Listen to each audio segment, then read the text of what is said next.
Tick, tock, tick, tock. That's the sound we hear every single day. A reminder that time never pauses, it keeps moving. Whether we're prepared or not, whether life is going ahead as per a plan or completely off course. May I have a show of hands? How many of you have ever ended the day wishing you had just one more hour? So many. What if, as a national swimmer and a medalist, I told you that one more hour probably wouldn't have changed anything? Because for the longest time, I believed that the solution to handling time crunch was just learning to manage time better. I would like to take you back to a time when I was convinced that I had mastered time. Back then, every day had a schedule. Every hour was purposeful. Every minute was structured. I was juggling national level competitive swimming while simultaneously preparing for India's toughest examinations, the JEE. My days followed a relentless routine. 4 a.m. practice, school, coaching, lunch breaks when solving physics equations instead of eating, evenings back in the pool. People often asked, how do you manage everything? I love that question. The answer seemed obvious, a well managed schedule. Unfortunately, my life appeared to prove me right. I was scoring well, collecting certificates, and winning medals. People call me dedicated. Some even saw me as an inspiration. And slowly, those compliments became a conviction that nothing could derail me. I was completely wrong.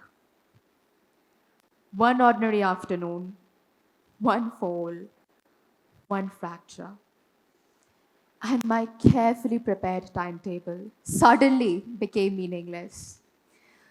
The swimmer couldn't swim, and the student who relied on a rigorous routine was suddenly grounded. The hardest part wasn't the physical pain. Bones heal, the silence doesn't. Every morning at 4 a.m., alarm still rang.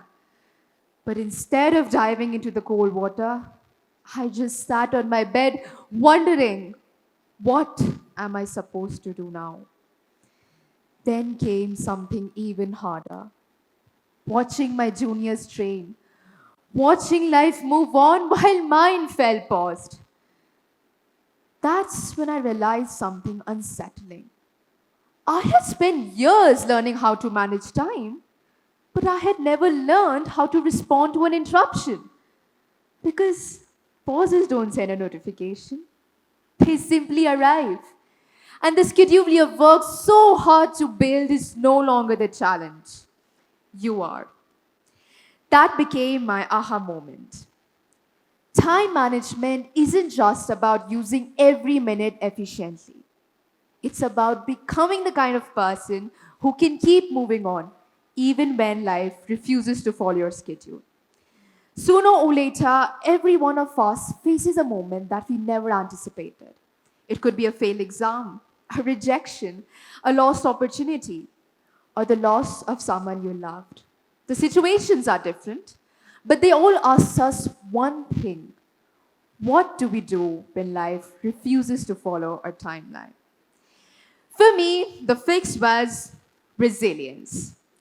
I had always associated resilience with one idea: bouncing back, trying to fit myself into my old routine, my old goals, and my old life. But some experiences don't take you back, they change you. That's when I began to see resilience differently.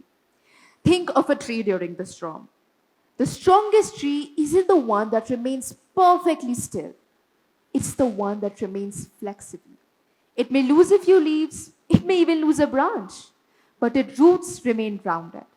And when the storm passes, it does not spend its energy trying to become the exact tree it once was. It grows from where it stands. That's what resilience really is. Not chasing the life you had, but embracing the life that's unfolding before you. I realized I had been treating time management purely as a performance skill. But in reality, time management is expectation management. We plan our days assuming life will cooperate, but life was never meant to cooperate. It was designed to surprise us. Think of how engineers build bridges. They don't build bridges just for the ideal days. They build them to withstand earthquakes and unexpected pressures. Yet somehow, we build our calendars as though nothing will ever go wrong. Real time management begins with humility. Humility to admit room, to leave room, not just for deadlines, but for recovery, for disappointment, for healing. I like to call it a resilience buffer because a calendar that's been running at 100% efficiency has no room for being human.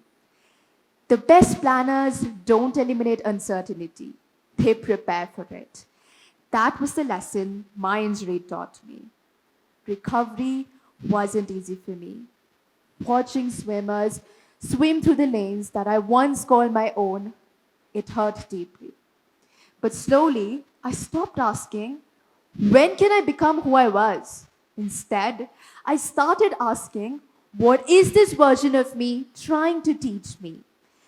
Those empty hours in the calendar stopped feeling like a loss.